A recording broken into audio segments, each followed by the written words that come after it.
অন্য ধর্মের ভাই বোনদেরকে কষ্ট দিবেন না। ভারত আমাদের নিকটতম প্রতিবেশী, আমরা আমাদের প্রতিবেশীকে অহেতুক কষ্ট দিতে চাই না। যদি এরকম তারা কিছু করেন, দেশের স্বার্থে আমরা সেদিন ভূমিকা পালন করতে কারোর চোখের দিকে তাকাবো না।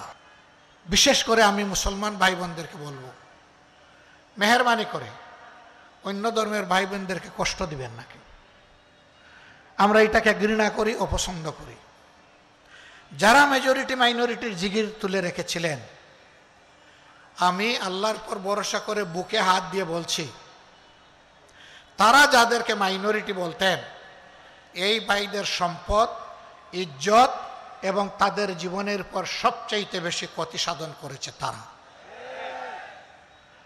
আমি দাবি জানাবো, বাংলাদেশ সরকার এবং জাতিসংঘের যৌথ উদ্যোগে 1972 সালের 10 জানুয়ারি থেকে আজকের দিন অর্থাৎ 2025 সালের এই 26শে ফেব্রুয়ারি পর্যন্ত বাংলাদেশে যত ঘটনা ঘটেছে এরকম, সেইগুলা অনুসন্ধান করে তার শ্বেতপত্র বাংলাদেশের জনগণের সামনে প্রকাশ করে দেওয়া হোক।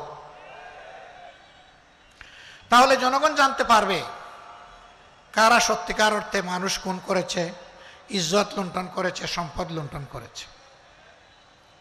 সম্মানিত বন্ধুগণ, আরেকটি কথা আমাদের পরিষ্কার, ভারত সহ দুনিয়ার সকল দেশ আমরা একই বিশ্বসভার সদস্য, জাতিসংঘের সদস্য রাষ্ট্র। আমরা, ভারত আমাদের নিকটতম প্রতিবেশী, আমরা আমাদের প্রতিবেশীকে অহেতুক কষ্ট দিতে চাই না। তবে আমাদের প্রতিবেশীও যেন আমাদের উপরে এমন কোনো কিছু চাপিয়ে না দেন যা বাংলাদেশের মানুষের জন্য সম্মানজনক নয়, অপমানজনক। যদি এরকম তারা কিছু করেন, দেশের স্বার্থে আমরা সেদিন ভূমিকা পালন করতে কারোর চোখের দিকে তাকাবো না। আমরা বিবেকের দিকে তাকিয়ে বিবেকের দায়বদ্ধতা থেকে আমরা আমাদের দায়িত্ব পালন করতে বাধ্য হব।